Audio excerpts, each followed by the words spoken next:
Welcome to my channel CA Gayatri Academy, and today we are going to discuss about in AS 103, that is business combinations, right? So business combination के बारे में हम पढ़ेंगे, what does it means and what are its scope and details. ठीक है, a business combination is defined as a transaction where an acquirer obtains control of one or more businesses.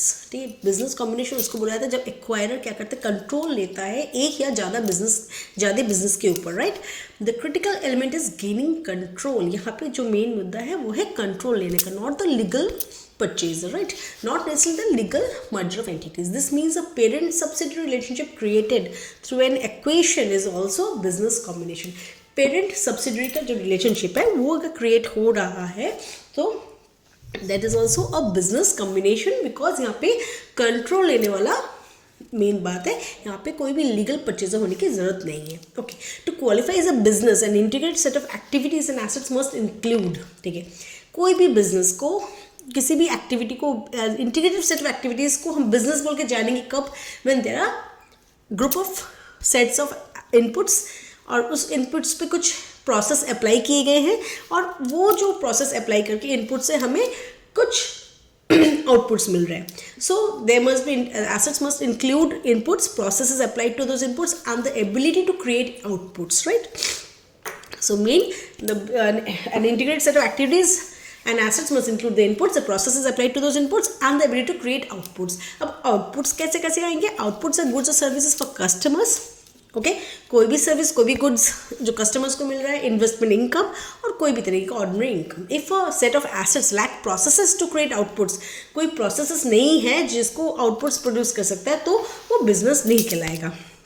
N optional concentration test simplifies this. ठीक है, एक concentration test है जो simplify कर देता है जो कौन सा बिजनेस, कौन सा एक्टिविटी हमारा एसेट एक्विजिशन है और कौन सा नहीं है. तो जो पास करता है इस कॉन्सेंट्रेशन टेस्ट को वो होगा एसेट एक्विजिशन और जो पास नहीं करेगा उसको बोला जाएगा बिजनेस. ठीक है, it's not a business. Simply business if substantial all fair value is concentrated in a single asset और similar assets, it's not a business. Let's see what does the concentration test. हम पहले शुरू होने के आगे कौन सा बिजनेस है कौन सा नहीं, एसेट एक्विजिशन है तो वो देख लेंगे.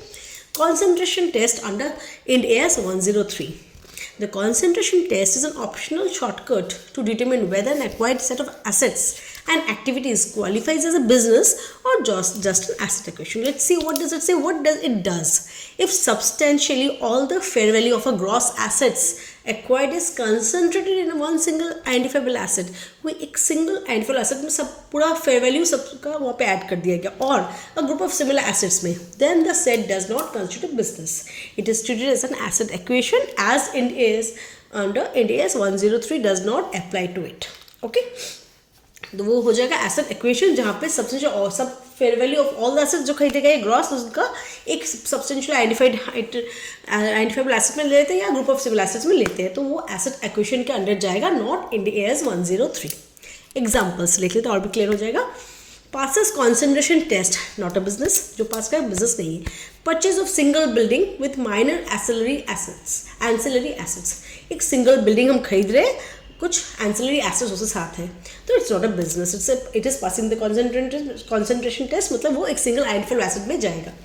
Second, acquisition of multiple similar oil wells. एक मल्टीपल बहुत सारे ऑयल वेल्स हम खरीद रहे हैं, ठीक है, तो वो क्या है, सब ऑयल वेल्स के अंदर ही एक सिंगल जा रहे हैं तो that's not a business. Okay, it is passing the concentration test. और कौन सा कॉन्सेंट्रेशन टेस्ट पास नहीं कर रहा वो बिजनेस कहलाएगा. जैसे कि acquisition of a factory with workforce, मैंने लेबर के साथ हम खरीद रहे हैं, and processes to produce the goods, and there are processes to produce goods by using the labour force on the inputs to produce goods. Okay, so it's a business. And purchase of a company with integrated operations and customer relationships. Okay, हमने कोई एक company को खरीदा जिसके integrated operation से, मतलब एक के साथ एक लिंक करके ऑपरेशंस किए जा रहे हैं already, that is a process. Okay, and customer relationships already है, मतलब कस्टमर के साथ जो डीलिंग्स हो, मतलब there is a output also. So from where does the customer comes? So here is a proof that it is a business. It is failing the concentration test. So hopefully concentration test आप समझ गए हो और concentration test जो है वो जो पास करेगा वो आइटम आ जाएगा एसेट एक्विजिशन के अंडर में, उसका ट्रीटमेंट इन AS 103 में ट्रीटमेंट नहीं होगा. ओके, नेक्स्ट पार्ट समझिए क्या कोड डेफिनेशंस आ रहे हैं इस पे।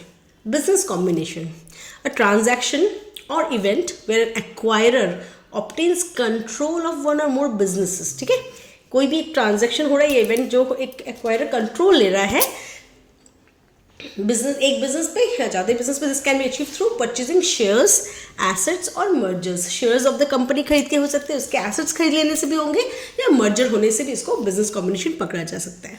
अब समझेंगे what is a business, an integrated set of activities and assets, okay, capable of being conducted and manage to provide a return. मैंने बहुत सारे एसेट्स हैं या एक्टिविटीज़ है जो केपेबल ऑफ बीइंग कंडक्ट, एक साथ कुछ काम करके वो एक रिटर्न दे सकता है, प्रोसेसेस करके वो एक रिटर्न दे सकता है एक्टिव उस एसेट्स पे कोई प्रोसेस चलाने के बाद, तो that will be consider as a business. क्या आ रहा है, इनपुट्स एसेट्स एंड एम्प्लॉयज जो है बिजनेस के, processes systems and protocols, and outputs क्या है, goods and services, right. So it will be business. Then control, the power to govern the financial and operating policies of an entity to obtain benefits from its activities. Suppose company A and company B. Company A is acquiring company B. ठीक है, तो क्या और acquiring means है control. तो control A, company A का क्या control रहेगा, to govern the power to govern the financial and operating policies of the entity. Okay, to obtain benefits from his activities. Okay, acquirer, अभी यहाँ पे acquirer कौन है, acquirer is the entity that obtains control of the acquiree. Okay, यहाँ पे A हो गया acquirer, and acquiree का जो control ले रहा है वो that is B. Okay, acquisition date, the date of the acquirer obtains control of the acquiree, जिस दिन हमें कंट्रोल लेते हैं, this is a critical date for measuring the fair values, और एक्वेशन डेट पे ही कोई भी मेजरमेंट लिया जाएगा। Okay, this is the critical date, so acquisition date is a important है। सेकंड हम देख लें बिजनेस कॉम्बिनेशंस डायग्राम के inputs, on the inputs process is applied and we get the outputs. Okay, outputs can be in the form of goods or services. A business combination occurs when an acquirer gains control of one or more businesses, which must include inputs, processes and the ability to produce outputs, right. अब example हम देखेंगे, जो measurement at fair value हम कर रहे हैं उसमें कोई भी एडजस्टमेंट हम लेंगे या नहीं लेंगे, तो कौन से एडजस्टमेंट्स यहाँ पे आते हैं। ओके, जैसे कि अलाउड, क्या क्या एडजस्टमेंट्स हैं देखते हैं। Adjustments to provisional amounts are allowed only if they relate to conditions existing at the acquisition date. Acquisition date में जो भी एग्जिस्ट कर रहा था उसको लिया जाएगा, और जो नहीं कर रहा था उसको लेंगे नहीं। अलाउड क्या क्या अलाउ किया जाता है, updated valuation report for property acquired, कोई भी प्रॉपर्टी हमने एक्वायर किया है उसका updated valuation report reflecting acquisition date conditions, जिस दिन खरीदा गया तो उस दिन के हिसाब से कंडीशंस दिखा रहा है, अपडेशन हुआ है वैल्यूएशन का उसी प्रॉपर्टी का जिसको हमने खरीदा है, और जिस दिन हमने खरीदा उसी के डेट के हिसाब से उसका रिफ्लेक्ट कर रहे उसी डेट का कंडीशंस को, तो in that case we have to give effect to this. Second, discovery of an existing lawsuit that was present at the acquisition date but not identified earlier. वो identify आगे earlier नहीं किया गया था but exist कर रहा था existing date पे जिस दिन हमने acquisition किया था। ठीक है, एक discovery हुआ है बाद में, कोई भी lawsuit था on the date of purchase but we didn't identify earlier. Okay, that has to be given effect to. Second, then third part, revised fair value of inventory based on better data about acquisition date market price. हमने market price कोई भी inventory खरीदा है लेकिन market data हमें updated मिला है and revised मिला है जो बेटर रिफ्लेक्ट करे मार्केट प्राइस का जिस दिन हमने खरीदा था, तो that we have to give effect to. And क्या नहीं होगा, changes in market price after the acquisition date, acquisition date के बाद में कोई भी इफेक्ट आया तो उसको हम नहीं लाएंगे। New litigation arising from after acquisition date, कोई भी एक्विजिशन डेट के बाद में लिटिगेशन अराइज किए हैं उसको नहीं लेना है। Post acquisition performance issues, performance issues कुछ आए हैं पोस्ट एक्विजिशन करने के बाद, मैंने एक्विजिशन हो गया है उसके बाद में कोई परफॉर्मेंस इश्यूज़ में आए हैं उसको भी इफेक्ट देना नहीं है। तो फॉर एग्जांपल हम पकड़ लेते 15 तारीख को हमने कोई प्रॉपर्टी खरीदा है तो 16 को उसका मार्केट प्राइस चेंज हुआ है, we won't give any effect. कोई लिटिगेशंस अराइज किया है 16 को, don't have to give any effect. और वो जो प्रॉपर्टी हमने खरीदा है उसका for example on that particular date no effect was there, पर उसके बाद में परफॉर्मेंस में कोई इशू आया है तो that have to be not to be given any effect. Okay, so this was any adjustment date have to be given. 103 किस चीज़ को एक्सक्लूड कर रहा है, right, does not apply to certain transactions even though they may involve acquisitions हो रहे हैं लेकिन उसको हम standard excludes them। formation of a joint arrangement in its own financial statements हम joint arrangement दिखा रहे हैं, formation that will not be under 103। acquisition of an asset or group of assets that does not constitute business, कोई भी asset और group of assets हम खरीद रहे हैं जो business नहीं है, okay, it lacks integrated set of inputs and processes needed to produce outputs, right? Acquisition by an investment entity of a subsidiary. By an investment entity of a subsidiary that must be measured at fair value through profit or loss. Okay. Acquisitions by an investment entity of a subsidiary का investment entity उसमें कोई acquisition क्या है जो major किया जाता है ऐसे fair value through profit and loss, तो वो भी यहाँ पे आएगा नहीं. In short, Ind AS 103 is only relevant when the transaction qualifies as a business combination. अगर कोई ट्रांजैक्शन और event qualifies a business event not made for purchase or specific investment entity scenarios, then it will come under AS 103. तो business combinations की treatment के जानने के आगे हमें जानना पड़ेगा what is meant by non controlling interest. Okay, अब मैं कंपनी ए हूँ, कंपनी बी पे मैंने कंट्रोल लिया है, I am equation. Okay, so what does it mean, पहले हम समझ लेंगे कि मेरा होल्डिंग उस पर है 70%, अब 30% अदर शेयर होल्डर्स है. ठीक है, तो उनका जो 30% है that is non controlling interest. Let's see in the context of 103 India's 103 business combinations, NCI refers to the equity in the subsidiary that is not owned by the parent company. parent company को hold नहीं कर रहा है, मैं उसको holding है, मेरा 70%, 30% मेरा नहीं है. In other words, it represents the ownership interest held by other shareholders who do not have control over the entity. उनका entity पे कोई कंट्रोल नहीं है. Okay, so that is the portion which is owned by non-controlling interest. Key points about NCI under 103 क्या क्या आता है. Recognition कब होगा? At the acquisition date. NCI must be recognized in the consolidated financial statement. Non controlling interest को हम किस दिन लेंगे? एक्विजिशन डेट पे, एंड दिखाएंगे उसको किस में? कंसोलिडेटेड फाइनेंशियल स्टेटमेंट्स में, राइट? मेजरमेंट किस में आएगा? दो ऑप्शंस हमारे पास है, एक है फेयर वैल्यू में लेंगे, दूसरा होगा proportional share method. Okay, measures NCI at its fair value और proportional share method. Measures NCI at its proportional share of the acquiree's identifiable net assets. Acquiree, जो एक्वायरीज का मैंने कंट्रोल लिया है उसका जो जितना प्रोपोर्शनल एसेट्स उसका कितना मैंने रखा है उसके बेसिस में ये शेयर किया जाएगा. ठीक है, इसका इम्पैक्ट क्या होगा NCI का? The choice of measurement affects the amount of goodwill recognized. अगर हम फेयर वैल्यू से जाते हैं तो हमारा गुडविल हायर रहेगा, और अगर हम NCI को मेजर करते हैं proportional shares held in the acquiree's assets, तब क्या होगा? आइडेंटिफाइबल नेट एसेट्स, तब वो गुडविल हमारा लोअर होगा, राइट? तो goodwill will be lower. So this is what we mean by non controlling interest. हम जैसे जैसे ये सम्स करेंगे या जिसको समझेंगे आगे देखेंगे NCI कि यहाँ पे कितना कैसे यूज हो रहा है, right? Key objectives and fundamental accounting steps. The primary objective of IndAS 103 is to improve the relevance, reliability and comparability of the information about a business combination and its effects in it the acquirer's financial statement. तो क्यों हम 103 कर रहे हैं? वो objective हो हमारा relevance, reliability and comparability of the information. जो इन्फॉर्मेशन दे रहे बिजनेस कॉम्बिनेशन का उसका रिलायबल होगा, रेलेवेंट होगा जो स्टेक होल्डर्स उनके लिए, और कंपेयर कर सकते हैं दूसरे ईयर से बिजनेस कॉम्बिनेशंस का क्या इफेक्ट है, और एक्वायरर जो है जिसने कंट्रोल लिया है उसका फाइनेंशियल स्टेटमेंट्स में क्या इफेक्ट आ रहा है. Okay, this is achieved by establishing principles of recognizing and measuring the assets, liabilities and goodwill and any non-controlling interest. Okay, this is achieved by establishing principles for recognizing and measuring the assets, liabilities, goodwill and any non-controlling interest. तो हम इसको कैसे achieve करेंगे? इसको हम कोई भी major करेंगे, एसेट को, लाइबिलिटी को, गुडविल को and any non controlling interest. Okay, the accounting process is based on the equation method which involves 4 की स्टेप्स. ठीक है, अब क्या establishing the main method. Okay, तो इसमें क्या आ रहा है कि क्या क्या चीज़ दिख रहा है? Principles recognize measuring assets, liabilities and the goodwill. Okay, तो इसमें हमारा क्या आ जा रहा है? फुल्ली हम देख रहे हैं एसेट्स का क्या वैल्यू है, लाइबिलिटीज का क्या वैल्यू है, और हमारा उस दिन क्या हमारा नॉन कंट्रोल इंटरेस्ट का क्या वैल्यू आ रहा है, ये तीनों को देखना है. और ये किस मेथड से हम करेंगे? We have to do it in the net on the acquisition method. Okay, so acquisition method कहाँ से हमारा देखना पड़ेगा हमें? We have to see it through the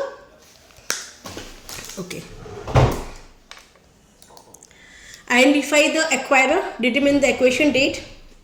what are the steps? 4 steps में हम देखा. फर्स्ट है आइडेंटिफाई द एक्वायरर, सेकेंड है determine the acquisition date, third है measure the consideration transferred, okay, and recognize the measurable identifiable assets and liabilities. And so यहाँ से हमें क्या पता चलेगा? Calculate the goodwill and the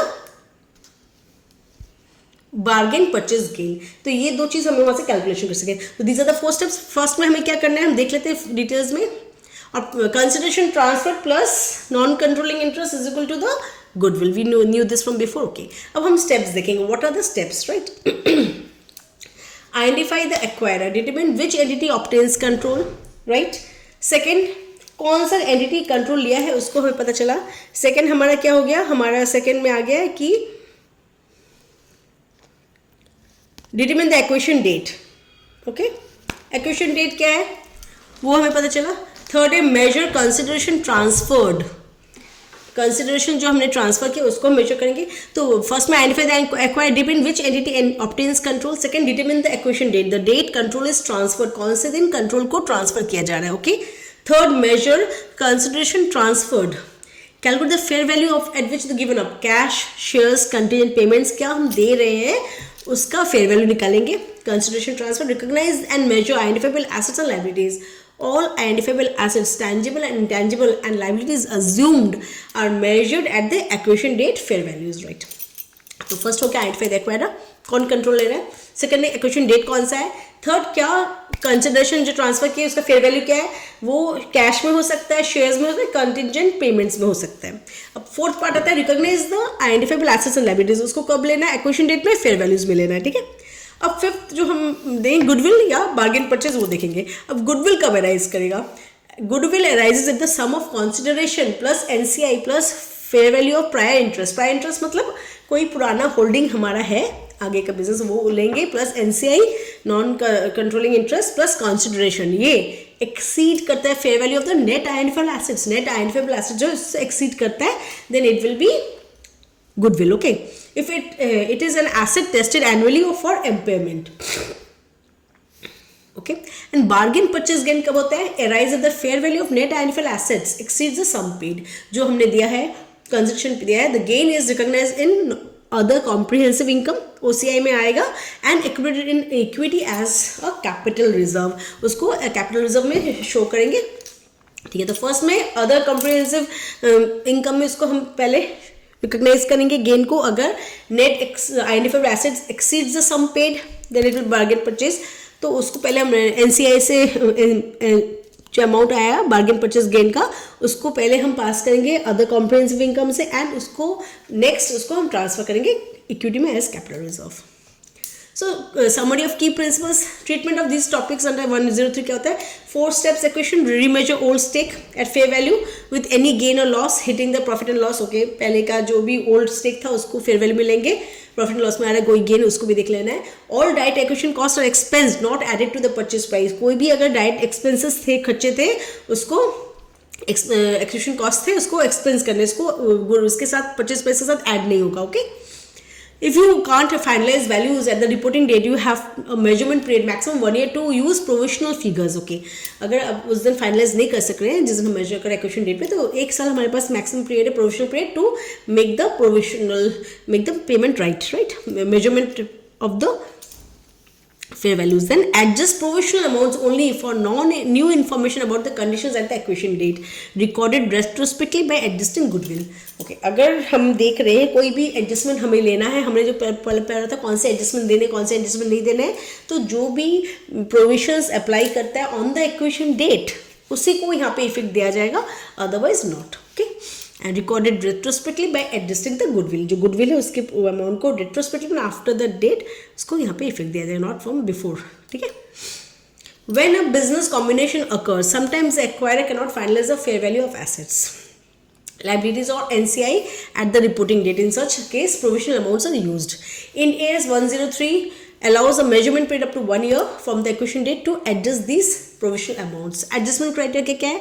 Adjustments can only be made for new information about facts and circumstances that exist at the acquisition date. Okay, these adjustments are applied retrospectively as if the final values were known at the acquisition date. ठीक है, retrospectively मतलब जिस दिन हुआ है उसके बाद से। ठीक है, the offsetting entry is made to goodwill, not to profit and loss, और जो भी हम offset करेंगे वो हम goodwill के साथ ट्रीटमेंट देंगे, not to the profit and loss. Okay, why important? Prevents manipulation after the fact. माने जिस दिन एक्विजिशन हुआ है उसके बाद से कोई भी चीज़ हमको इफेक्ट दे सकते, लेकिन आगे कुछ नहीं था, दिखाना चाहते कि on that date everything existed. Okay, ensures that goodwill reflects accurate acquisition date values, okay, and maintains comparability and reliability of financial statements. In short, only acquisition date conditions matter.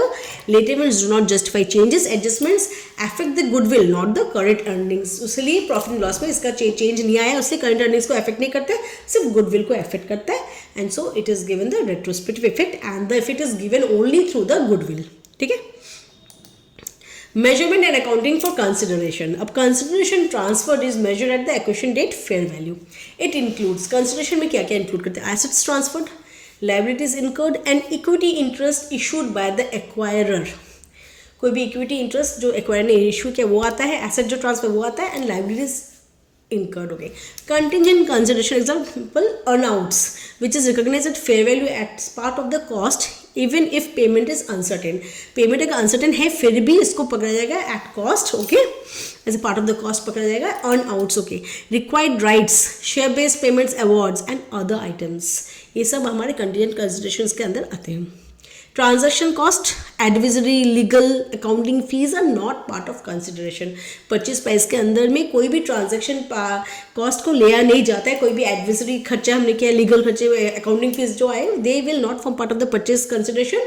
They will be expensed as incurred. ठीक है, expense के हिसाब से दिखाना पड़ेगा, खर्चा दिखाना पड़ेगा. उसको हम उसके साथ property के consideration के साथ add नहीं कर सकते. जो भी हम खरीदे. Combination without consideration such as merger of equals is still a business combination. कोई कंसिडरेशन पास नहीं हुआ है, इक्वल्स में कंट्रोल है. One entity must be identified as the acquirer based on which other obtains control and the accounting proceeds accordingly. ठीक है, अगर merger of equals हुआ है, कंसिडरेशन पास नहीं, कोई भी नहीं दिया गया है, उसको भी बिजनेस कॉम्बिनेशन पकड़ा जाएगा. उसमें क्या होगा? We have to identify one as a acquirer based on one who obtains which obtains the control and the accounting proceeds acquirer. Acquisition date fair value basis. Consideration transfer is measured fair value on the acquisition date. Includes assets given, cash, property, liabilities incurred, equity instruments issued, contingent consideration example earnouts, required rights and reacquired rights and shares based on awards. ये सब चीज़ क्या होगा? acquisition date में fair value में लिया जाएगा. ठीक है. Important exceptions, इसमें क्या नहीं लिया जाएगा? ट्रांजेक्शन कॉस्ट जैसे कि legal, advisory, accounting expenses incurred not a part of consideration. ठीक है. Even without consideration example merger of equals, identify the acquirer based on control and apply equation method. Merger of equals में हमने जब भी किया उसमें हम लेंगे इसका आइडेंटिफाई द एक्वायरर एंड उसका कंट्रोल कैसे लिया है उसमें भी देखेंगे. जहाँ पे कोई कंसिडरेशन नहीं था फिर भी वो बिजनेस कॉम्बिनेशन के अंदर आएगा क्योंकि there was a transfer of interest. Example, cash rupees 50 crores plus contingent consideration 10 crores plus shares issued. So total consideration is 60 crores. Cash contingent consideration जो है.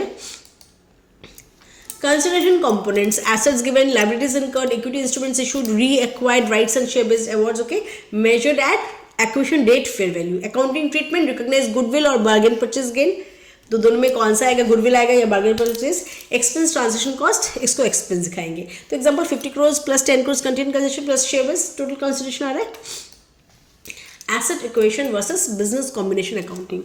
द अकाउंटिंग इसका दो ट्रीटमेंट. एसेट इक्वेशन हमने देखा, हमने अगर बिजनेस कॉम्बिनेशन पे कॉन्सेंट्रेशन टेस्ट लगाया तो कोई भी एक पर्टिकुलर एक्टिविटी पे, इवेंट्स पे, तो वो क्या आया है, whether it passes the concentration test then it will be asset acquisition, अगर नहीं then it will be business combination. तो उसका ट्रीटमेंट क्या होगा वो डिफर करेगा. ठीक है. The accounting treatment differs significantly between acquiring a business and mayor group of assets. तो अकाउंटिंग एस्पेक्ट से मेजरमेंट बेसिस में देख रहे हैं. बिजनेस कॉम्बिनेशन में क्या होगा? assets and liabilities recognized at acquisition date at fair value. But when we are dealing with asset acquisition में तब क्या होगा? Cost allocate to individual assets based on relative fair values. उनका रिलेटिव फेयर वैल्यूज क्या है? Individual assets को जाएगा. ठीक है.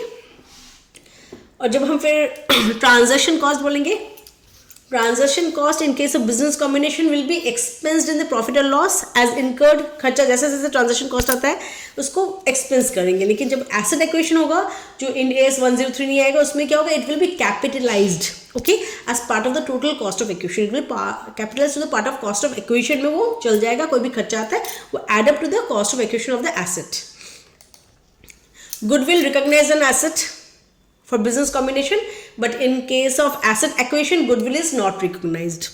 कंटिजेंट लाइबिलिटीज अगर कुछ रहता है recognize at fair value if present obligation exist on the date of acquisition then contingent liabilities को हमें रिकॉग्नाइज करना पड़ेगा फेयर वैल्यू में on the acquisition date but under acquisition is not recognized subject to Ind AS 37 provisions contained liabilities उसके basis में Ind AS 37 में treatment इसका अलग से मिलता है। deferred taxes recognized for temporary differences and carry forwards deferred tax आएगा in case of what in case of business combinations और जब हम asset acquisition करेंगे initial recognition exception होता है usually applies not recognized यहाँ पे recognize नहीं किया था deferred taxes को सिर्फ initial recognition उसका यहाँ पे किसी वा अप्लाई नहीं होता है। स्पेशल केस क्या आता है बिजनेस कॉम्बिनेशन कुछ common control and other scenarios business combination under common control when all entities involved are ultimately controlled by the same party before and after the transaction and the control is not temporary Ind AS 103 does not prescribe the acquisition method. Instead, Appendix C allows the pooling of interest method. ठीक है अब क्या होता है common control and other scenarios एक business combination यहाँ पे illustration देख रहे हैं इस पास में जो ये है डायग्राम देखिए business combinations under common control here is an image illustrating business combination under common control it virtually represents two entities under the same controlling party यहाँ पे हम पकड़ लेते हैं दिस इज मिस्टर ए के अंडर ए दो unit है okay two entities under the same controlling party emphasizing the concept of pooling of interest rather than fair value measurement तब हम fair value measurement नहीं करेंगे जब common control रहेगा all the entities involved ultimately control the same party before and after the transactions के आगे भी पकड़ होल्ड किया हुआ था transactions के बाद भी ठीक है तो तब हम फेयर वैल्यू मेथड जो हम कर रहे हैं ऑन द एक्विजिशन डेट वो वैल्यू मेथड में नहीं जाएंगे we will go by pooling of interest method under appendix C okay pooling of interest method में हम कैसे फॉलो करते हैं देखेंगे assets and liabilities are recorded at the existing carrying amount not fair value उनका जो कैरिंग अमाउंट है existing carrying amount है एसेट्स एंड लायबिलिटीज को वो हम लेंगे not the fair value the differences between consideration and net assets is adjusted against equity not goodwill कोई भी डिफरेंस कंसिडरेशन और नेट एसेट्स का जो वैल्यू है उसमें उसका जो एडजस्टमेंट है वो गुडविल में नहीं जाएगा वो इक्विटी के साथ एडजस्ट होगा under pulling of interest method ठीक है तो इसमें फेयर वैल्यू में हम फर्स्ट ऑफ ऑल नहीं करें कैरिंग अमाउंट ले रहे हैं एग्जिस्टिंग कैरिंग अमाउंट और सेकंड है गुडविल में कोई भी एडजस्टमेंट नहीं जाएगा जो भी आएगा इक्विटी के साथ एडजस्ट करेंगे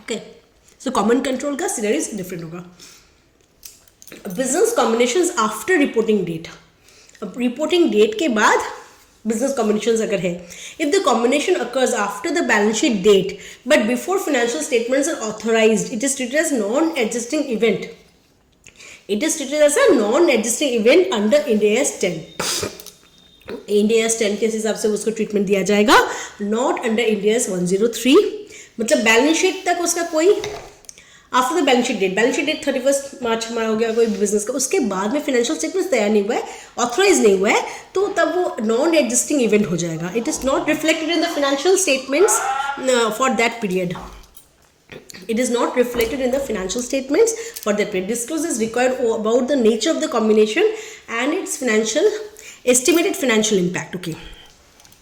It is not reflected in the financial statements for that period. उस period में financial statements में reflect नहीं होगा. Okay. And disclosure is required about the nature of the combination and its estimated financial impact.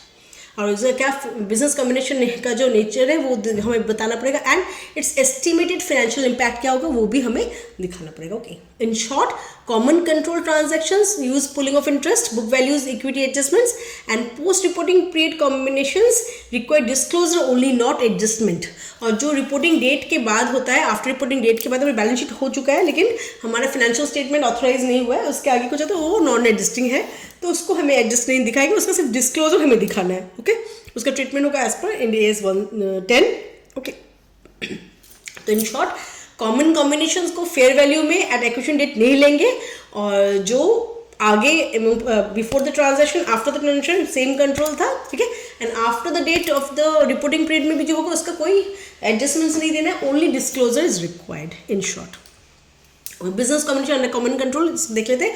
Business combination अगर under common control अगर है, appendix C allows pooling of interest method, uses carrying amounts not fair values, and difference between consideration net assets adjusted against equity not the goodwill.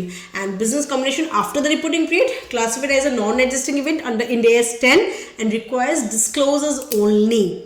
Appendix C क्या insight दे रहा है? Allows use of pooling of interest method for these combinations with the difference between the date of the consideration and the net assets. Okay. Key differences from older AS 14. हम AS 14 amalgamation करके आए हैं पहले. That was accounting standard 14 which was way back, but जब से in AS 103 business combination से use हो रहा है, accounting standard 14 that is for amalgamations is not allowed for that. तो दोनों के में क्या difference है थोड़ा एक बार देख लेंगे तो it will be clear for us. Okay. Scope. Based on obtaining control of the business, entities may remain separate. लेकिन एमलगमेशन में क्या था? Based on legal amalgamation merger of companies, company को लीगली मर्ज करना है या एमलगमेट हो रहा है तो ही वो एमलगमेशन के अंदर आता था. Accounting method only the acquisition method akin to purchase method. Two methods थे, purchase method and pooling of interest method for mergers. Merger जब होते थे pooling of method interest method लेते थे. गुडविल क्या होता है? अभी होता है इंड AS के 3 में not amortized, tested annually for impairment under Ind AS 36. Annually test किया था गुडविल का इम्पेयरमेंट के लिए under Ind AS 36. It is not amortized, but under amalgamation जब हो रहा था तब हम amortized systematically over a period of not exceeding 5 years exceed नहीं करता था, एमोटाइज किया जाता था. ठीक है. Bargain purchase in case of business combination, gain recognized in profit or loss subject to reassessment. Okay.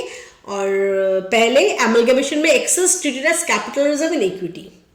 Consideration in case of business combination includes contingent consideration measured at fair value. ऐसा कोई भी specific guidance हमारा नहीं था amalgamation के अंदर. AS 14 कुछ नहीं बोल रहा था. ठीक है. Non controlling interest that NCI can be measured at fair value or proportionate share of net assets held by the equity, but यहाँ पे measured at proportional share of net assets only. अभी business combinations के अंदर we can measure at a fair value or proportional share of assets, right? Applying fair value in business combinations. Considerations transferred. क्या क्या transfer होता है? Cash price, equity shares issued, contingent consideration, that earnouts based on future performance. earnouts on future में कुछ perform करेंगे उस पे base करके contingent consideration पकड़ा जाता है. ठीक है. But contingent consideration any consideration which will be given out if any some activity is done and ये activity करने से वो पैसा मिलेगा. That is contingent consideration. Reacquired assets. Assets को फिर से या rights हमने reacquired rights जो है उसको लेंगे. तो these are consideration transfer. Identifiable net assets. Examples: tangible assets, property, plant and equipment, PPE, inventory, right? And liabilities में क्या आएगा? Debt obligations, trade payables. Okay, this is apply fair value on this consideration transferred. Identifiable net assets सब में क्या लगेगा? हमारा fair value लगेगा. Intangible assets अगर आता है, tangible intangible assets, patents, trademarks, customer relationship, proprietary software, सब चीज़ में हमारा क्या लगेगा? Fair value on the acquisition date. अब contingent liabilities क्या है? Recognized at fair value if they present a present obligation, right? Goodwill or bargain purchase gain. Goodwill is the residual after deducting the fair value of net identifiable assets from the sum of the consideration transferred, the fair value of any non-controlling interest and the fair value of any prior equity interest. Prior कोई holding था आगे से उसका fair value क्या है, non controlling interest fair value क्या है, और जो कंसिडरेशन ट्रांसफर उसका वो अगर ज़्यादा होता है than the net and assets तो गुडविल आएगा. Okay. And a bargain purchase gain arise if it amount is negative. अगर उल्टा होता है net and assets is more than the consideration NCI and fair value of the prior equity then will be bargain purchase gain. यहाँ पे disclosure हमारा क्या main हम देख लेंगे एक बार. Extensive disclosures are required to ensure transparency including the fair value hair के level for each class of assets and liabilities. Level 1, level 2, level 3 हमने किए थे इन मेजरमेंट जब कर रहे थे. वैल्यूएशन टेक्निक्स एंड की unobservable inputs specially for level 3. For recurring level 3 measurement reconciliation opening and closing balance भी दिखाना है. In summary measuring fair values in AS 103 के हिसाब से हम requires a structured application in AS 113 में हम फेयर वैल्यू असेसमेंट जो करते हैं. फेयर वैल्यू असेसमेंट में जो हमारा हियरकी है, लेवल 1, लेवल 2, लेवल 3. अब अनऑब्जर्वेबल यूनिट्स, ऑब्जर्वेबल यूनिट्स के बेसिस में हम देते हैं. टू आइडेंटिफाइबल एसेट्स हो जाता है लेवल 1 में, अनऑब्जर्वेबल यूनिट्स इनपुट जाता है 2 में है, और जो सॉरी ऑब्जर्वेबल यूनिट्स जाते हैं 2 में, और जो एकदम नहीं देखे जाते दे गो ऑन 3. सो इसका पूरा हियरकी हमें देना है. ठीक है, 113 एप्लीकेशन होता है, and according to that we have to do the disclosure for Ind AS 103 for business combinations also while measuring at the fair value. ठीक है, result in distinct financial outcomes across different industries, इसलिए disclosure जरूरी है. Transactions to acquire assets, do the acquired assets include inputs and processes? Business combination apply Ind AS 103 acquisition method. Okay, asset acquisition do not apply Ind AS 103, allocate cost to individual assets, right? Understanding reverse equation, अभी हमने जो पढ़ा common control, फिर business combination में, इसमें और एक combination है जो इसका बोला है, that is reverse equation. This type of equation is called reverse equation. Okay, reverse equation is a business combination where the entity that issues securities, the legal acquirer or the parent, is identified as the accounting acquiree. Okay, while the entity whose equity is acquired, the legal acquiree or subsidiary is identified as accounting acquirer. Reverse मतलब जो पहले खरीदा था, share holding में controlling interest लिया था acquirer, उस वो कन्वर्ट हो जाएगा अकाउंटिंग एक्वायरी में, और जिसका शेयर्स को जिस पे कंट्रोल इंटरेस्ट लिया था, दैट इज द एक्वायरी, वो बन जाएगा accounting acquirer. That is called reverse acquisitions. This often happens when a private company arranges to be acquired by a smaller public company to gain a stock market listing. Public company का stock market listing हम कर सकते हैं, right? तो हम क्या कहते हैं, प्राइवेट कंपनी क्या करता है, अपने को स्मॉलर कंपनी से खरीद लेने के लिए ये करते हैं, तो कि वो अपना पोस्टिंग कर सके स्टॉक मार्केट में, लिस्टिंग कर सकते हैं स्टॉक मार्केट में, right? Post transactions the former private company share holders controlled the combined entity. अब ठीक है, तो अभी पब्लिक कंपनी क्या है, वो स्मॉलर यूनिट है. ओके, उसको कौन प्राइवेट कंपनी क्या कर रहा है, अरेंज कर रहा है, तो कि वो पब्लिक कंपनी अगर हमारे ऊपर कंट्रोल ले लेगा तो हमारे शेयर्स को हम लिस्टिंग कर सकते हैं स्टॉक एक्सचेंज में, right? So for that thing this type of reverse equation is done. The core accounting challenge is to apply the acquisition method from the perspective of the accounting acquirer, that a legal subsidiary. अब जो हम इसका accounting challenge कहाँ से आ रहा है, आगे हम कर रहे थे from the view point of the acquirer, right? अभी इसका केस होगा from the accounting acquirer, that is a legal subsidiary. अभी अकाउंटिंग एक्वायरर कौन बन गया, रिवर्स एक्वेशंस में जो सब्सिडियरी था, जो जिसको एक्वायर किया गया था, वो that person will be identified as a accounting acquirer. उसके हिसाब से अभी अकाउंटिंग होगा. That is a challenge. अब जब हम इसके पहले सम्स करें तो हमको देखना पड़ेगा कि we are doing it from the side of the legal subsidiary और not. Okay, identify the acquirer. This not based on legal form but on control. This accounting acquirer is the entity who former owners hold most voting rights in the combined entity and can dominate its governing body.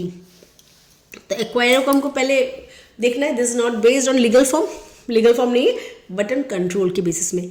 The accounting acquirer, अभी accounting acquirer मतलब हम क्या बोल रहे हैं, जो पहले acquiree था, राइट? अभी वो अकाउंटिंग एक्वायरर हो गया है. Is the entity whose former owners hold, उसके जो फॉर्मर ओनर्स थे, hold most voting rights in the combined entity and can dominate its governing body. उसका गवर्निंग बॉडी को डोमिनेट कर सकता है. तो यहाँ पे हम पकड़ लेते हैं, एक प्राइवेट कंपनी है, XYZ कंपनी प्राइवेट कंपनी है, ठीक है? अब एक पब्लिक कंपनी है, छोटा पब्लिक कंपनी कोई भी, जिसका स्टॉक मार्केट में लिस्टिंग हो रहा है शेयर्स, उसको लिया गया है, उसके शेयर्स का रिवर्स एक्वेशन किया गया है, तो कि स्टॉक में का जो कंबाइंड शेयर्स है उस पर किसका गवर्निंग है, जो पहले एक्वायरर था, अभी वो अकाउंटिंग एक्वायरी हो गया है. और अभी जो पब्लिक कंपनी है या जो एक्वायरी था वो अकाउंटिंग एक्वायरर हो गया, मतलब इसका रिवर्स एक्वेशन हो गया, ठीक है? Only the control part, right? So that it can dominate the governing of the body, right? Reverse equations का देखेंगे. लीगल एक्वायरर, लीगल एक्वायरी, ठीक है? अकाउंटिंग एक्वायरी इकोनॉमी में क्या है, लीगल एक्वायरर कौन है, जो होल्ड कर रहा है. ये छोटा कंपनी हम देख सकते हैं इसका पिक्चर से, ये था जिसको एक्वायर किया था, इसका कंट्रोलिंग इंटरेस्ट किसने एक्वायर किया था, इसने. ये इसका लीगल एक्वायरर है, इसका लीगल एक्वायरी है. बट अब रिवर्स एक्वेशन करने में क्या हुआ, अकाउंटिंग एक्वायरी हो गया इसका, ये छोटा, और ये अकाउंटिंग एक्वायरर हो गया जो एक्चुअल लीगल एक्वायरर था उसका, ठीक है। तो सबसे लीगल एक्वायरी अभी रिवर्स अकाउंटिंग होने पे क्या हो गया, ट्रांजैक्शंस चेंज तो नहीं हुए, सिर्फ कंट्रोलिंग इंटरेस्ट इसलिए चेंज किया गया तो कि इसका जो फायदा है स्टॉक लिस्टिंग का, या इसका जो फायदा है उसको भी डोमिनेट कर सके ये वाला company as a combined unit, right. Explanation of reverse equations. In a reverse equation, the entity that legally issues shares, the legal acquirer is treated as the accounting acquiree. ठीक है, अब the entity that legally issues shares, कौन legally issue कर रहा है, this company, जो बड़ा company है, कंपनी A, इसको पकड़ लेते कंपनी A, तो this company, the big company legally issues shares, the legal acquirer is treated as the accounting acquiree, while the entity whose shares are legally acquired becomes a accounting acquirer. यहाँ पे हम इसके design से सकते हैं कि diagram से, ये बड़ा एंटिटी है, this is the legal acquirer जिसने इसका शेयर्स इशू किए थे। अब ये क्या बन जाता है रिवर्स इक्वेशंस में, ये अकाउंटिंग एक्वायरर बन जा रहा है company B, let it name it B company B बन जा रहा है लीगल अकाउंटिंग एक्वायरर, और ए कंपनी जिसने इश्यूज किए थे शेयर्स को, वो बन जाता है accounting acquiree. Okay, this situation typically occurs when a private company gains control over a public company, okay, over public company to obtain a stock exchange listing. Stock exchange के benefits लेने के लिए ये किया जाता है। Accounting acquirer, the entity whose former owner ends up controlling the combined entity. अब जो अकाउंटिंग एक्वायरर है, मतलब जो यहाँ पे पब्लिक कंपनी है जिसको कंट्रोल में रखा गया था, अभी वो अकाउंटिंग एक्वायरर हो गया है। The entity whose former owners end up controlling the combined entity. And accounting acquiree क्या हो गया, entity that has legally issued shares but does not obtain control, ठीक है। अब अकाउंटिंग एक्वायरी क्या है, उसका लीगली इशूड शेयर्स, वो लीगली इशू तो कर रहा है शेयर लेकिन वो कंट्रोल नहीं रख रहा है, तो अभी अकाउंटिंग एक्वायरी हो जा रहा है, वो जो कंट्रोल कर रहा है और उसका जो फॉर्मर होल्डर है उसका ऊपर से उसका कंट्रोलिंग यूनिट चल जा रहा है। The consolidated financial statements are prepared from the perspective of the accounting acquirer. जो एक्वायरर मतलब जो पब्लिक कंपनी थी जिसको कंट्रोल मिल गया है, लेकिन शेयर्स तो इशू किया है लीगल एक्वायरर ने, ठीक है, तो उसके हिसाब से हमें इसके ट्रीटमेंट देने हैं। Even though it is a legal subsidiary, वो सब्सिडियरी है पेरेंट कंपनी, लेकिन उसका ए ही रहेगा, बी नहीं, कभी भी पेरेंट कंपनी बन सकता है, लेकिन हमारे उसका अकाउंटिंग करना है from the perspective of accounting acquirer, that is the company who has been control was taken up by the former legal acquirer, right.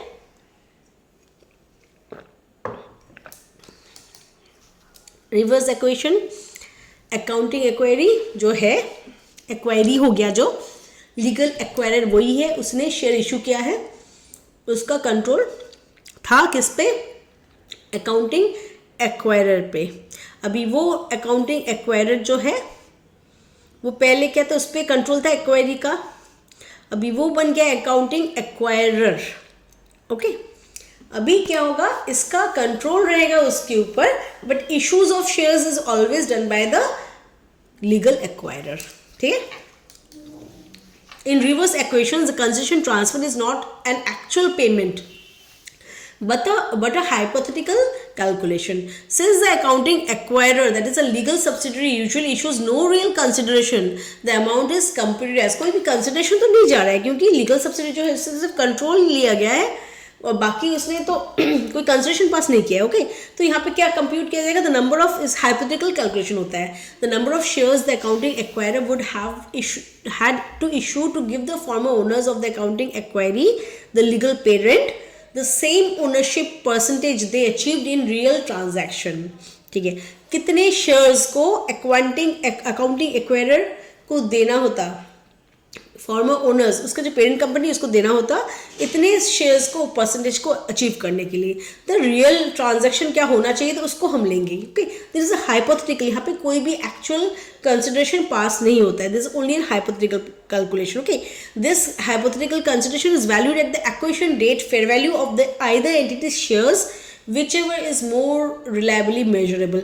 दोनों की company A and company B हम पकड़ लेते, कंपनी ए है parent company, company B है subsidiary company. For पहले क्या था, company A was controlling legal controller और legal acquirer of company B.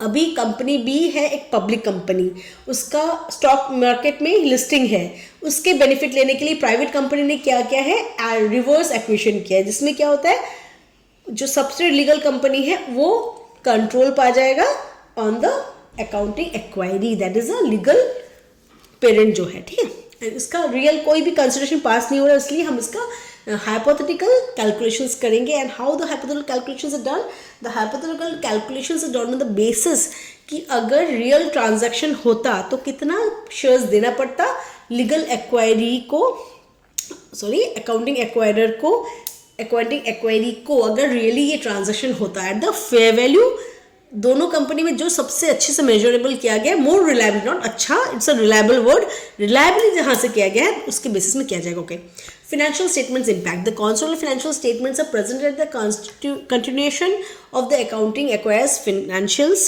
but with the equity structure retroactively adjusted to reflect the legal parent's capital।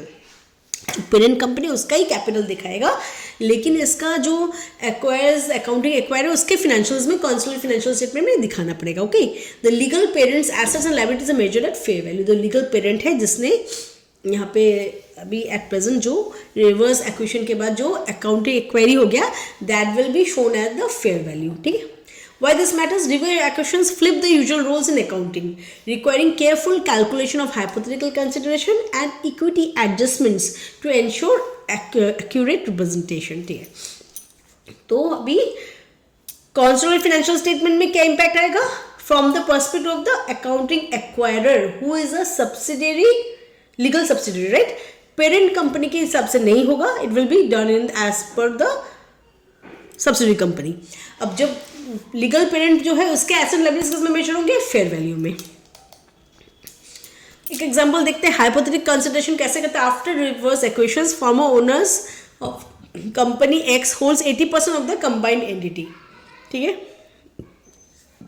Company X would have issued 8 million shares to company Y's share holders. तो अभी कितना 8 million shares देता company Y के share holders को, okay. 80% 80 Y का पकड़ रहे X, a fair value per share is ₹50।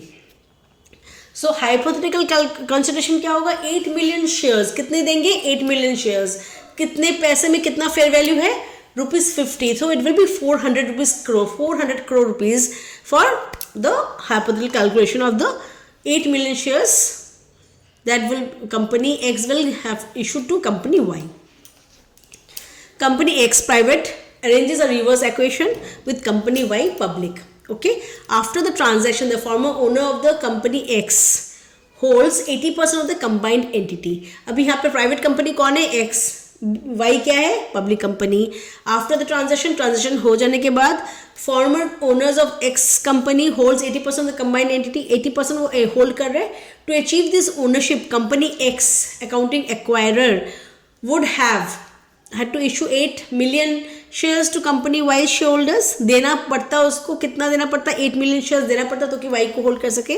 If the fair value per share is ₹50, the hypothetical consideration will be 8 million shares into ₹50, that is 400 crores। This amount is used for accounting purposes even though no actual shares were issued। कोई भी shares issue नहीं किए गए हैं, लेकिन क्योंकि अगर खरीदता company X of company Y shares तो उसको इतना पेमेंट करना पड़ता, ठीक है। with equity structure adjusted to reflect company Y's capital, company Y के कैपिटल को रिफ्लेक्ट कर सके इसलिए दिखाना पड़ेगा। consideration transfer not an actual payment, it's a hypothetical calculation, equals the number of shares the accounting acquirer would have issued to give the former owners of the accounting acquiree the same ownership percentage achieved in real transaction। real अगर transaction होता जितना उसको देना पड़ता वही दिखाने के लिए, रिफ्लेक्ट करने के लिए इसको दिखाना पड़ेगा।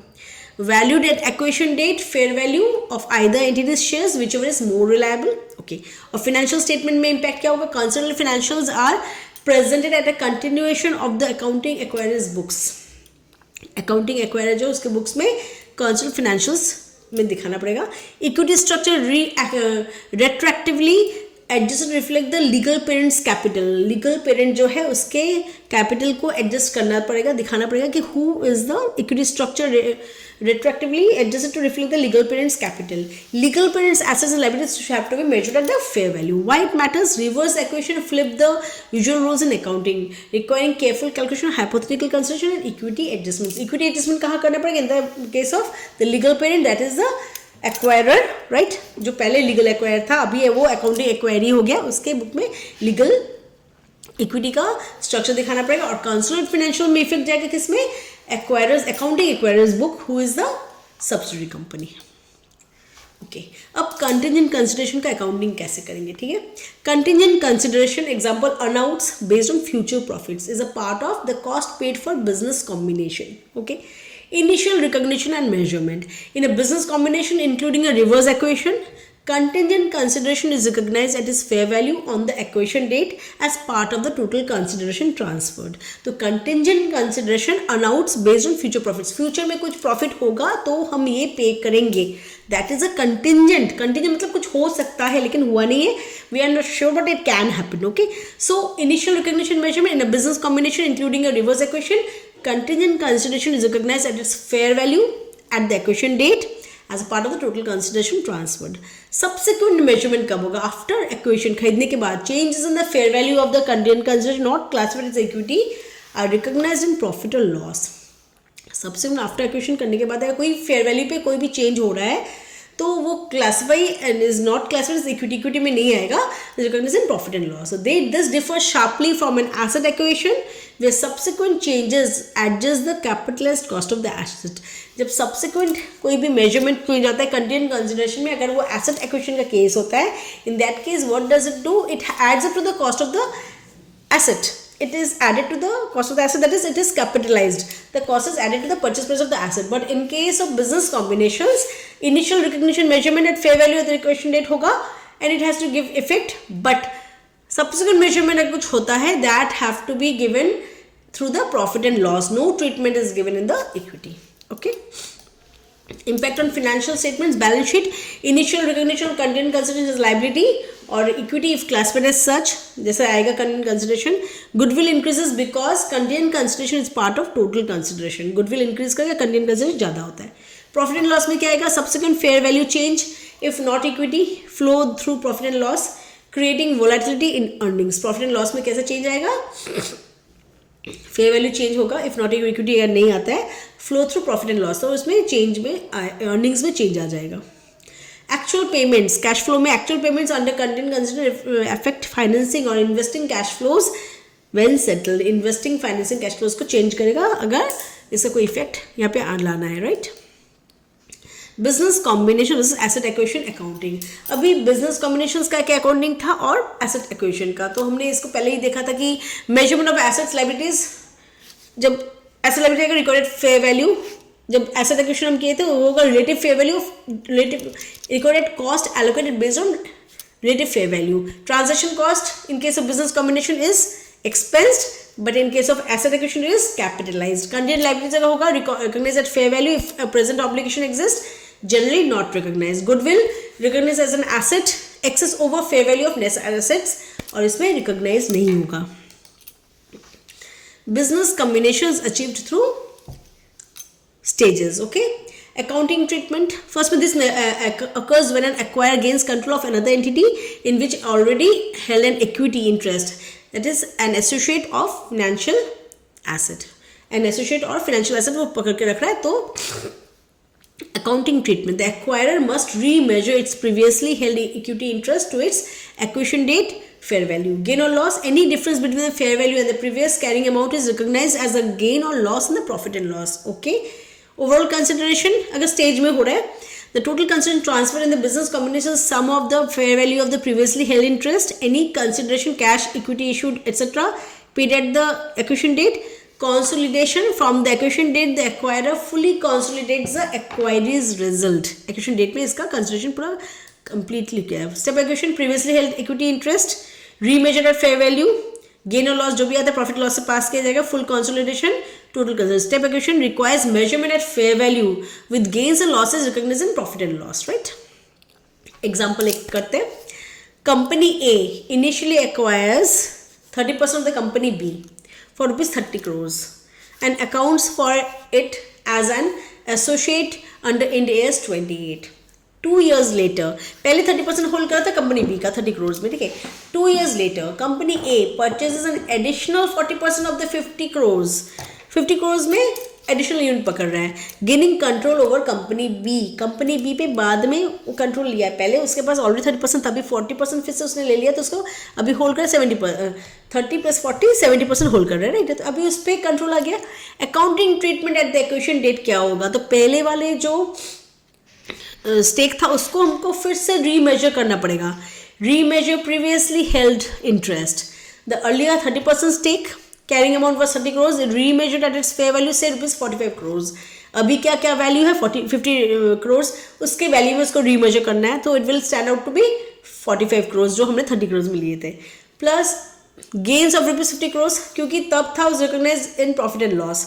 15 crores का गेन आ जाएगा. कैसे, तब ये था हमने 30 crores में कहते हैं, अभी उसका वैल्यू खड़ा हो रहा है 50 crores. So gain of rupees 15 crores will stand in the profit and loss. Okay.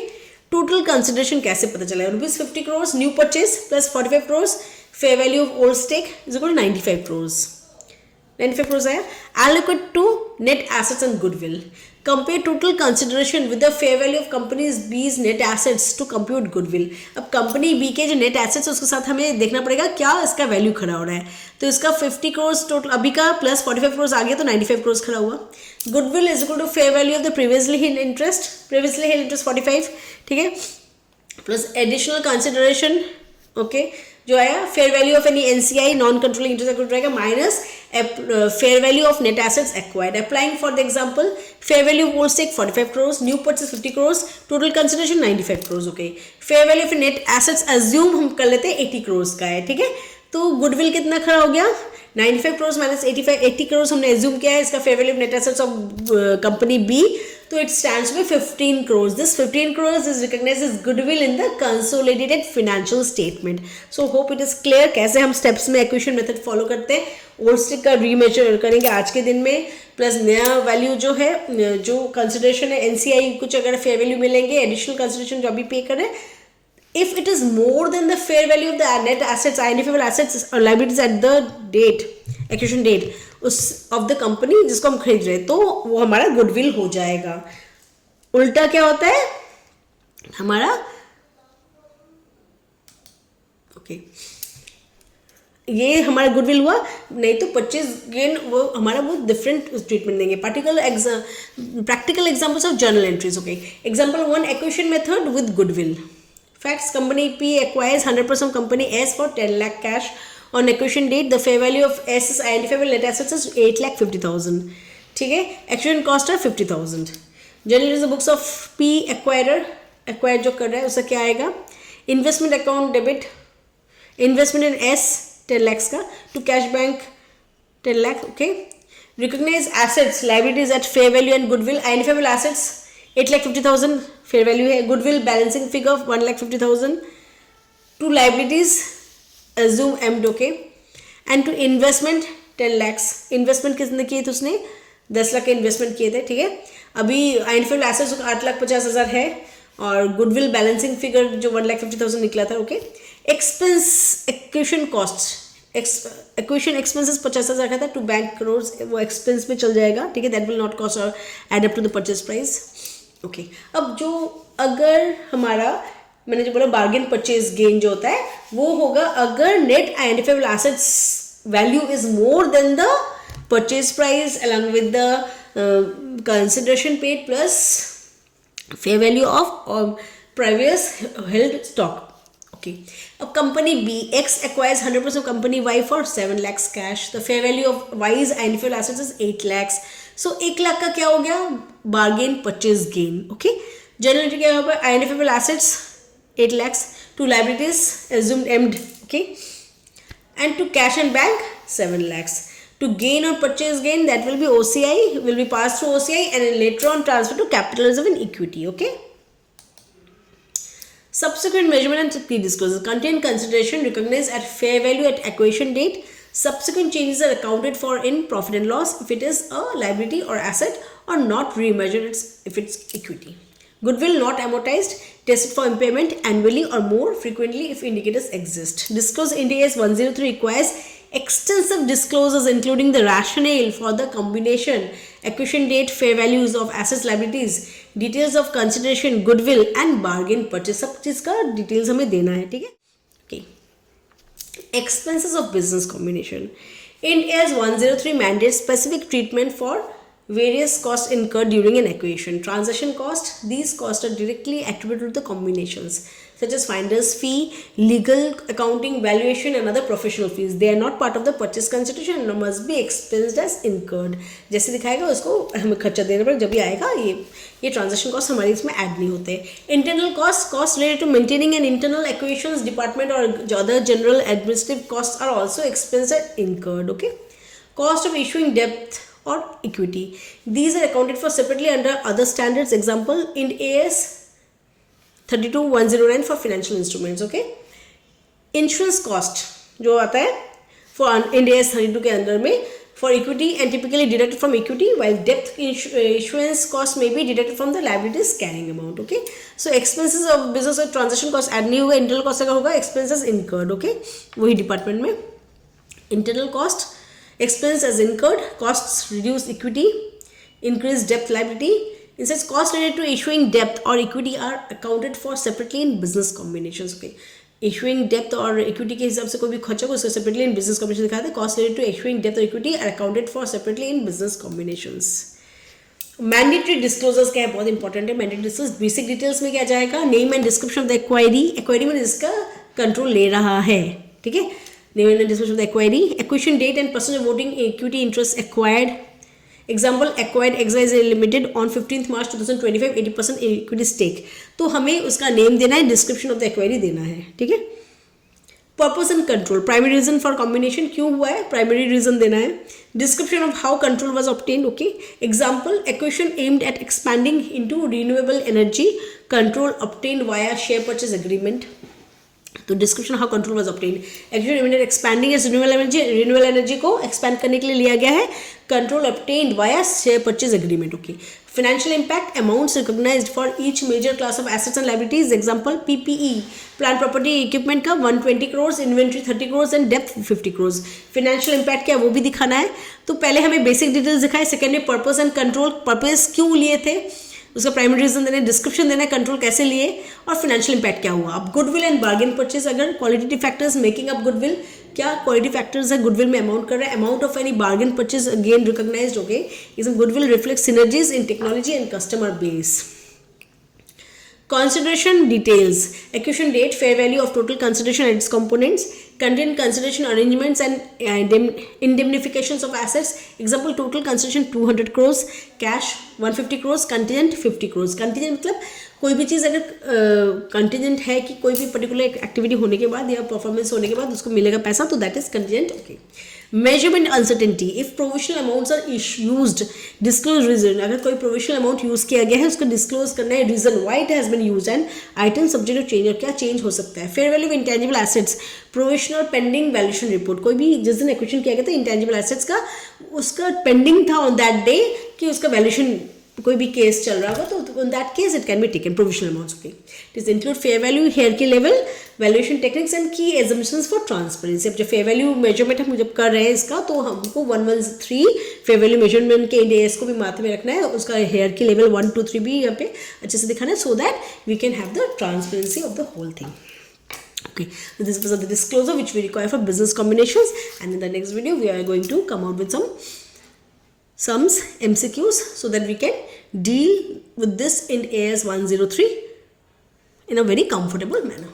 Thanks for watching.